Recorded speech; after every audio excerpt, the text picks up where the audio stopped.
Olá, eu sou a Luana, repórter da EPRA TV, e hoje nós estamos fazendo a cobertura do segundo seminário de prevenção e combate à exploração sexual de crianças e adolescentes. Confira agora algumas imagens do evento.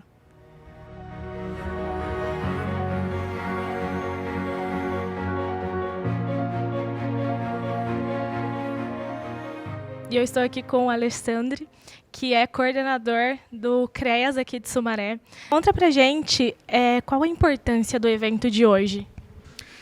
Esse evento é importante, que ocorra todos os anos, para ser um tema que entre nas pautas de todos os equipamentos, né, que tem acesso, que trabalha com crianças, e daí as pessoas, né, fiquem com isso em mente, para estar sempre atento, né, para os sinais, né, de um abuso, de exploração sexual, né? Porque durante todo o ano a gente tem várias outras campanhas, né, com outros temas, e esse precisa ser trabalhado porque é muito grave, né? Então a gente assim vai fortalecendo, né, a rede de proteção, né, e os equipamentos para todo mundo ter conhecimento das condutas a serem tomadas.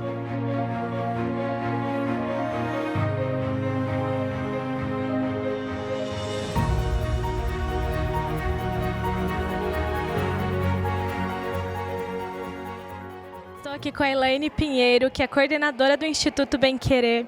Elaine, fala um pouquinho pra gente qual o objetivo do evento de hoje.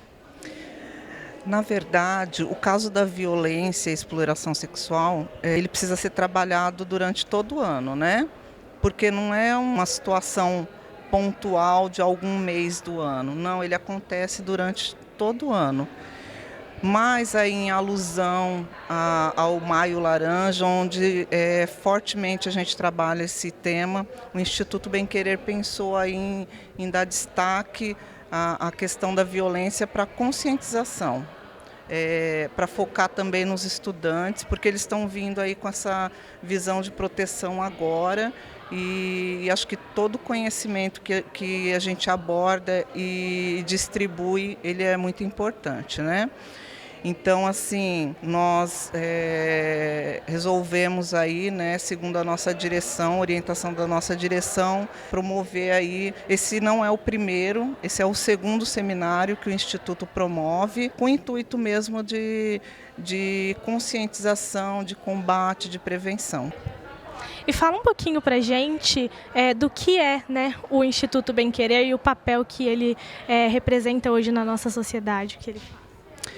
O Instituto Bem Querer, ele conta hoje, né, com 3 unidades e mais 3 polos de extensão. Então hoje nós trabalhamos aí na unidade 1 com o programa Mamãe Bem Querer, onde nós trabalhamos aí com crianças e com adolescentes, na verdade, gestantes ou aquelas que já têm os seus filhos, e algumas infelizmente são vítimas de violência, e é triste dizer, algumas por conta de violência vinda do pai, né?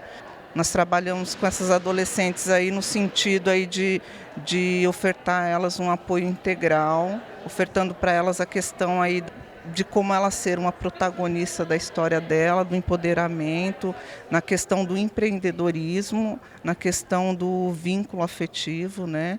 Então nós ofertamos essas oficinas para elas e trabalhamos muito fortemente o vínculo dela com a criança, né? Porque quando a situação acontece, né, essa triste situação acontece, principalmente nos casos de violência, essa adolescente ela vem para nós assim numa situação de abandono da escola, de evasão escolar, de conflitos familiares. Então a gente tenta trabalhar toda essa questão, né, para ela aceitar a gestação e tentar diminuir essa evasão escolar e tentar também fazer com que ela tenha uma visão diferente na questão aí dessa questão familiar, questão escolar, questão profissional, que envolve essa gravidez precoce. Fala um pouquinho pra gente, então, qual é o papel do CREAS nesse cenário? Bom, o CREAS é um órgão público, né, da política de assistência social, que trabalha com pessoas, né, famílias e indivíduos em situação de violação de direitos. A violação de direitos que normalmente são situações de violência, né, contra públicos mais vulneráveis. Então, criança, adolescente, idosos, pessoas com deficiência. A gente também trabalha com pessoas em situação de rua, mulheres vítimas de violência. Né, e o público de criança e adolescente, né, se destaca, né, e que são, né, bastante vulneráveis. E daí o CREAS vem trabalhar para, né, fortalecer a família na sua função protetiva, né, e trabalhar para garantia de direitos, né, de garantir que a criança tenha acesso à saúde, educação, lazer, né, e uma convivência social saudável. Estou aqui com a Juliana Costa, que é especialista em sexualidade humana e também foi a palestrante aqui no dia de hoje. Juliana, fala um pouquinho para a gente da importância do evento de hoje, como foi para você estar falando sobre o tema com o público aqui? Para mim foi muito gratificante, especialmente porque toda a pauta que foi trazida pelos palestrantes anteriores, eu aprendi muito também, conhecendo o fluxo aqui em Sumaré, como é que tudo funciona. E o evento, de uma forma geral, o seminário, trazer essa pauta da forma como foi colocada, esclarece para quem cuida das crianças, né? Então, a rede de proteção existe para cuidar, para proteger. Esse evento, ele traz essa oportunidade de alinhar. Então, tinha muitos atores aqui e eu poder falar com essas pessoas sobre a importância da sexualidade consciente, né, da educação em sexualidade consciente, no meu ponto de vista, algo transformador e que tem sido muito pouco falado. Então, a maior gratificação é em ter o espaço para falar dessa pauta tão primordial.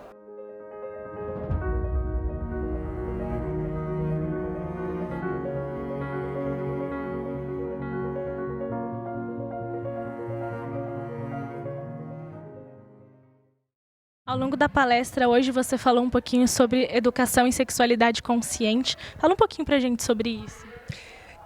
A educação em sexualidade consciente, ela sai dos extremos. Ao mesmo tempo que muitas pessoas acreditam que as crianças não devem ter acesso à informação sobre sexualidade, outras pessoas trabalham numa linha extrema de pensar só no caos, no abuso, quando já sofreu a violência. A educação em sexualidade consciente, ela tira os extremos do não falar ou de olhar só para um lado do trágico e ela traz a consciência que precisa existir na educação sexual. Então, falar de educação sexual levanta uma resistência. Falar em educação em sexualidade consciente acalma os ânimos, porque o foco é a consciência voltada para a sexualidade. Então, são as boas escolhas, é a informação sobre o corpo, sobre as emoções, sobre a malícia, que é profundamente necessário de ser tratado, porque isso tira as crianças de uma condição de vulnerabilidade extrema, quando elas conseguem perceber, né, perigos a partir de terem uma malícia construída com muita responsabilidade, a partir especialmente da mãe ou da pessoa maternante que convive com essa criança. Então, existe ali a figura maternante, que necessariamente não precisa ser a mãe biológica, mas é alguém que conviveu muito e que vive momentos quentinhos. E essa pessoa está muito em condições de ter boas conversas. E quando ela tem as conversas, ela vai esclarecendo ao longo da infância, essa criança vai sendo preparada. E ela entende que o corpo dela é muito importante e que para alguém tocar, ela precisa permitir. E isso vai criando nela um senso de uma segurança para lidar com questões quando não for legal para ela. Então, ela passa a ter condições de identificar situações ruins e, um pouco mais velha, de fazer boas escolhas. Porque ela só vai aceitar o que for bom para ela, para as emoções dela, para o corpo dela.